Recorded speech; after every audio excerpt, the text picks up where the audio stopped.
Perkenalkan, nama saya Agripina Siku, NIM 19190111. Baik, saya akan mempresentasikan penjelasan secara singkat materi dari bab 1 sampai materi bab 5. Manajemen keuangan. Yang pertama, penilaian obligasi. Obligasi adalah surat tanda bukti bahwa investor pemegang obligasi telah memberikan pinjaman hutang bagi emiten penerbit obligasi.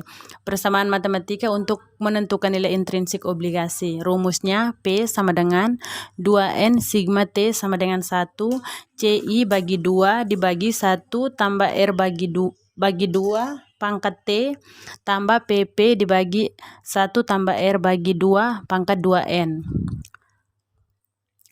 Contoh soal seperti terlihat pada gambar.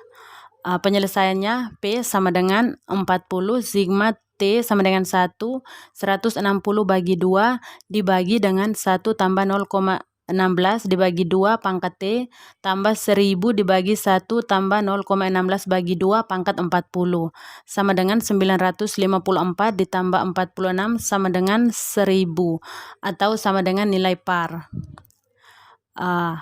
Lanjutannya, nilai sekarang dari penerimaan bunga 80 kali 11,925 sama dengan 954. Nilai sekarang dari pelunasan nilai par 1000 kali 0,046 sama dengan 46. Total nilai obligasi XYZ sama dengan 1000. Materi yang kedua, risiko dan tingkat pengembalian. Ada dua aspek yang perlu dipertimbangkan oleh manajemen perusahaan atau manajemen keuangan dalam pengembalian keputusan keuangan, yaitu yang pertama tingkat pengembalian atau return, yang kedua risiko atau risk keputusan keuangan tersebut. Return atau tingkat pengembalian adalah imbalan yang diharapkan diperoleh di masa mendatang, sedangkan risiko adalah kemungkinan terjadinya penyimpangan dari rata-rata dari tingkat pengembalian yang diharapkan yang dapat diukur dari standar deviasi dengan menggunakan statistika. Hubungan risiko dengan return yang diharapkan. Estimasi hasil atau cash flow belum tentu sesuai dengan yang diharapkan, yaitu disebabkan oleh dua faktor. Yang pertama dapat diramal, yang kedua tidak dapat diramal. Yang dapat diramal seperti risiko, yang tidak dapat diramal seperti ketidakpastian. Contoh soal seperti terlihat pada gambar. Berapa besar risiko saham X?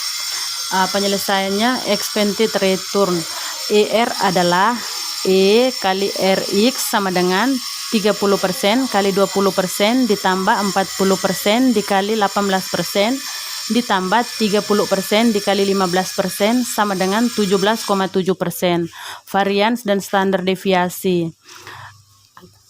Ekuivalen I pangkat 2 sama dengan 30% kali 20% kurang 17,7% pangkat 2 ditambah 40% dikali 18% dikurangi 17,7% pangkat 2 ditambah 30% dikali 15% kurang 17,7% pangkat 2 sama dengan 0,0001587 ditambah 0,000036 ditambah 0,0002.2187 sama dengan 0,000381. Ekuivalen I sama dengan akar dari 0,000381 sama dengan 0,019519 sama dengan 1952%. Materi yang ketiga, saham dan penilaiannya. Pengertian. Saham merupakan surat berharga yang diterbitkan emiten yang menyatakan bahwa pemilik saham mempunyai hak kepemilikan atas aset-aset perusahaan. Imbalan yang bisa diterima investor saham dibagi menjadi 3. Yang pertama hak kepemilikan, yang kedua dividen, yang ketiga capital gain. Tujuan penilaian saham. Saham merupakan aset finansial yang dapat dijadikan investasi. Yang kedua, penilaian saham dilakukan untuk menentukan apakah saham yang akan dibeli atau dijual akan memberikan tingkat return yang sesuai dengan return yang diharapkan. Nilai saham dibedakan menjadi 3. Yang pertama nilai buku, yang kedua nilai pasar, yang ketiga nilai intrinsik. Penilaian saham preference. Saham yang memberikan sejumlah dividen yang tetap jumlahnya dalam waktu yang tak terbatas. Rumusnya DPS dibagi KPS. Dapat dilihat seperti PO sama dengan nilai saham preferen, DPS sama dengan dividen saham preferen, KPS sama dengan tingkat return yang disyaratkan pada saham preferen. Contohnya seperti terlihat pada gambar. Penyelesaiannya V sama dengan DP dibagi KP sama dengan 1.500 dibagi 0,14 sama dengan 10.714,28 rupiah. Materi yang keempat tentang penganggaran modal. Penganggaran modal dikatakan sebagai suatu konsep investasi sebab penganggaran modal melibatkan suatu peningkatan atau penanaman dana di masa sekarang dengan harapan memperoleh keuntungan yang dikehendaki di masa mendatang. Modal menunjukkan aktivitas tetap yang digunakan untuk produksi. Anggaran adalah sebuah rencana rinci yang memproyeksi aliran kas masuk dan aliran kas keluar selama beberapa periode pada saat yang akan datang. Capital budget adalah garis besar rencana pengeluaran aktivitas tetap. Penganggaran modal adalah proses menyeluruh menganalisa proyek-proyek dan menentukan mana saja yang dimasukkan ke dalam anggaran modal. Payback period. Payback period adalah waktu yang dibutuhkan agar investasi yang direncanakan dapat dikembalikan atau waktu yang dibutuhkan untuk mencapai titik impas. Jika waktu yang dibutuhkan makin pendek, proposal investasi dianggap makin baik. Kendati pun demikian, kita harus berhati-hati menafsirkan kriteria payback period ini, sebab ada investasi yang baru menguntungkan dalam jangka di atas 5 tahun.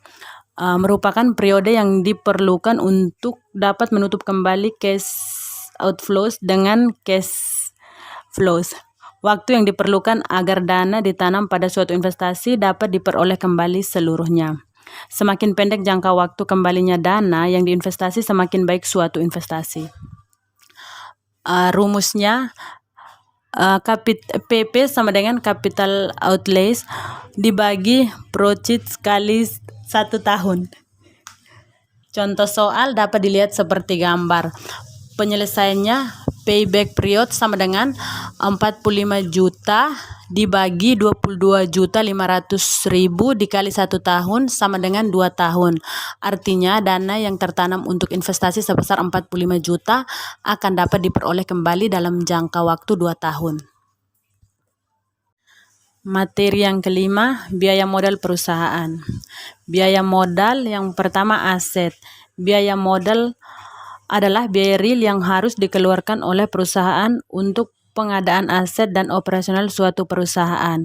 Modal dapat dilihat di neraca sisi kanan, hutang saham biasa, saham preferen, dan laba ditahan.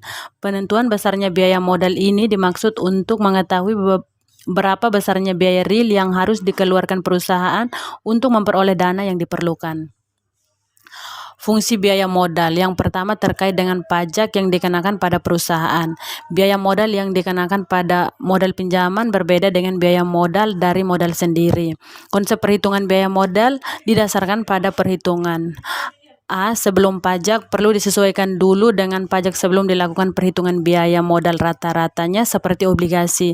B. Setelah pajak. Yang kedua, sebagai diskon rate untuk menentukan diterima atau ditolaknya suatu usulan investasi, yaitu dengan membandingkan tingkat keuntungan dari usulan investasi tersebut dengan biaya modalnya. Biaya modal di sini adalah biaya modal yang menyeluruh. Misalnya jika kita menggunakan metode net present value atau probability index untuk menentukan diterima atau ditolaknya suatu usulan investasi, maka biaya modal berfungsi sebagai diskon rate yang digunakan untuk menghitung nilai sekarang dari profit dan pengeluaran investasi. Contoh soal seperti terlihat pada gambar. Jadi penyelesaiannya biaya memperoleh modal pinjaman adalah bunga ditambah biaya adminnya. 2% dikali 6 bulan dikali 1 juta tambah 50.000 sama dengan 170.000.